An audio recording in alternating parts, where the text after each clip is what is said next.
Hi, this is Steph with Belladonna Dyes, and today we're going to make a crochet bathing suit cover-up. I bought it off of Amazon, and I took this picture off of Amazon so you can see what it looks like before, and then at the end we'll see what it looks like afterwards. And I will put a link for it down below in the description box if you want to buy one. Like I mentioned, I got this from Amazon, and when ordering from Amazon, you really don't know for sure if the fabric content is going to be exactly what they say it is. They say that this is 100% cotton. It feels like it's 100% cotton. So I decided that I would just go with a basic spiral. They're tried and true. I know that I can do it, and instead of trying to do something super elaborate, I just went with quick and easy. And it's a really nice swimsuit cover up. The material feels great, although it is delicate. And I also just want to say that I know that this isn't handmade crochet, it's made in a factory. But it's called a crochet bathing suit cover up, so I'm just going with that. It spiraled up nicely. I'm finding this material to be easy to work with, and now it's time to secure it. And I like to secure my spirals by using rubber bands, but you could also use kite string. It's just a matter of preference. And I got these rubber bands off of Amazon, and I really do like them for the spirals because they're a nice size, and I also like them because they rinse off really easily so you can reuse them. And I have the link for them down below in the description box, along with everything else that I use for tie-dye, so go ahead and check that out. So it has this tassel tie that goes in the back, and it helps keep it on your shoulders. This is a really sexy, pretty swimsuit cover. It's really low cut in the back, so if you have a nice figure, it's going to show off your beautiful back in the swimsuit. So I just rolled this up in my fingers, and I'm going to put some dye on it. Now, using a washable marker, I mark out my pattern. This is not a necessary step, but it's something that I like to do. Now it's time for the fun part. We get to add the dye. And staying with the theme of tried and true, I decided to go with the classic rainbow. And those of you that follow along on a regular basis know how much I love to make rainbows. So the last swimsuit cover-up that I did, it didn't go so well. That's the one where I used the pretty blues and the greens. So I know for a fact that I can make rainbows, so I just wanted to stay with something that's simple. I want to make sure that this is going to work out before I try to do anything elaborate.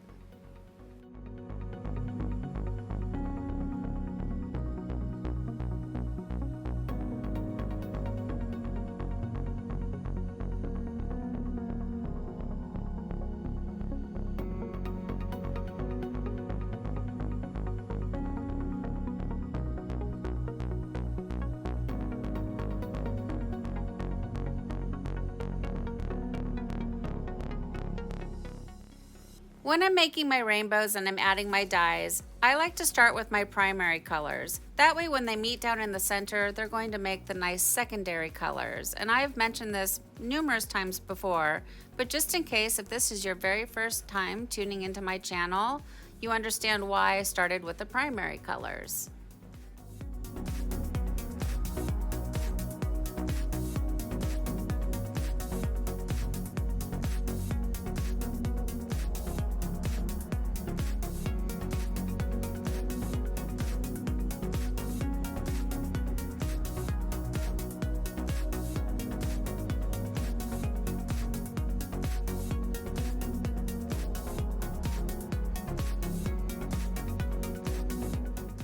I was so focused on the main project that I forgot about adding dye to the tie.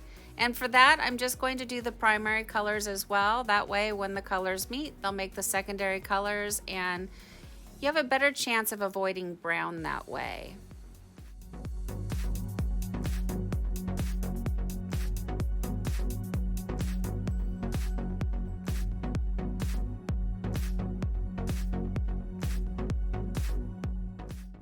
This project is taking the dye beautifully.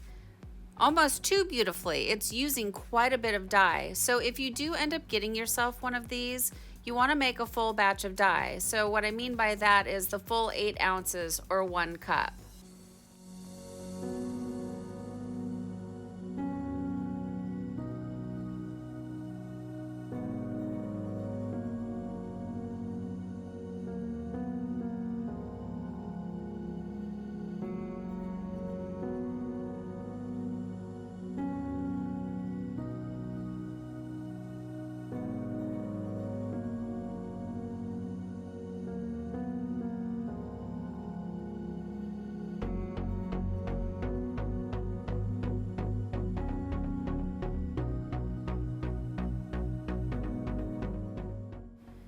Because the nature of this project being so delicate, I decided it would just be easiest if I set a rack on top of it and flip it over that way. I have found that with some projects, it's just a quick and easy way to do it. Yes, it creates more dishes for me to have to do, but I just give it a quick rinse and I throw it in the dishwasher and I let the dishwasher do all the work. And then you just want to repeat on the back side what you did on the front side until you have it fully saturated. We have a moment here while I'm adding the dye to the backside, so I just want to say a few things. First of all, thank you so much for those of you that watch on a regular basis and keep the channel going. You keep me inspired, you keep me wanting to share, and I really appreciate it.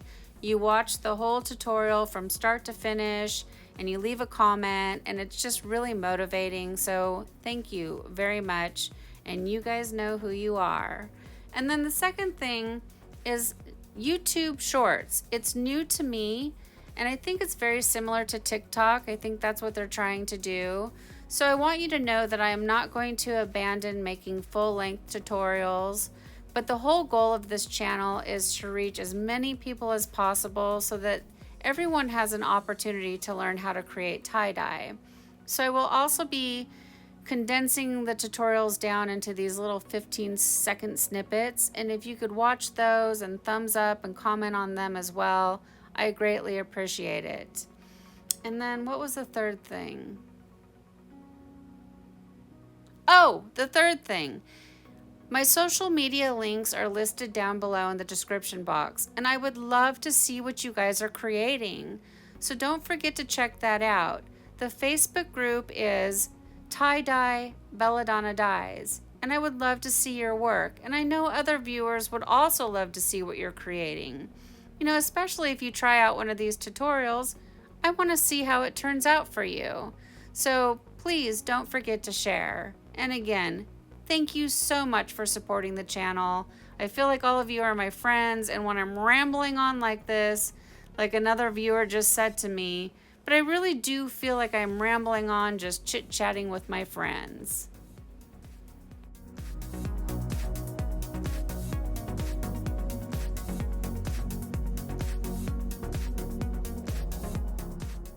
Once you have all your dye on it, you want to cover it and let it batch.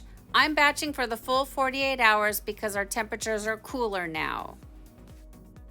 So it's been 48 hours and now it's time for the rinse out. And I've recorded this like 3 times because I keep wanting to say my rinse out process, you guys. It's just ingrained in me. Okay, so it's time for the rinse out, and you want to start by using cold water to rinse away any soda ash that might still be reacting within the fibers, and then gradually increase your water up to hot and rinse until the water runs pretty much clear. And then I take it to the washing machine, and I use a product called Sinew Puller, which is a professional textile detergent.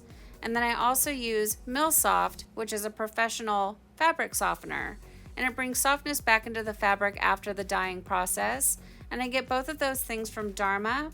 And you want to follow the manufacturer's instructions when you're using them. But I'll tell you that I use a lot less than what they say. A little goes a long way with these. And then I put it in the dryer, and we'll come back and we'll see the results. I should also mention it's a good idea to use a garment bag when washing delicate fabrics like this. And I picked these up off of Amazon, and they were a set of 2 and they were really affordable, but I'm pretty sure you can pick them up anywhere. But I have a link for them down below in the description box if you're interested in buying them.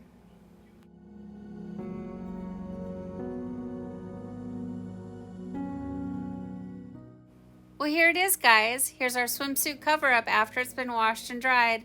And I love it. I'm really pleased with the way it turned out. But I want to introduce you to Miss Busty LaRue. Our tie-dye friend Katie, she left a comment calling her Busty LaRue, and that really resonated with me because it's something that I would say. A lot of you left great names for her, but I just love Busty LaRue. So Busty LaRue looks fabulous wearing the swimsuit cover-up, and it turned out very well. So like I had mentioned before, when you're ordering off Amazon, you don't know for sure what you're going to get. You know, it'll say 100% cotton, but then it turns out to be polyester. This really is 100% cotton, or at least it acts like it is, because it took the dye beautifully. So if you're going to order these and sell them or give them away to friends and family, I do recommend that you explain to them that they are delicate and to treat them nicely. And it isn't something that you would wash every single time you wear, because you do run the risk of it tearing a hole. But I'm very pleased with the way that it took the dye. It's extremely vibrant, and it's a rainbow, and it makes me very happy. And I think Busty LaRue looks beautiful wearing it. So what do you guys think? Please leave me some comments down below. Thank you so much for watching. Please subscribe to my channel, leave a thumbs up, and then click the bell and set it to all. That way you get notified of future uploads. And remember, have fun tie-dyeing.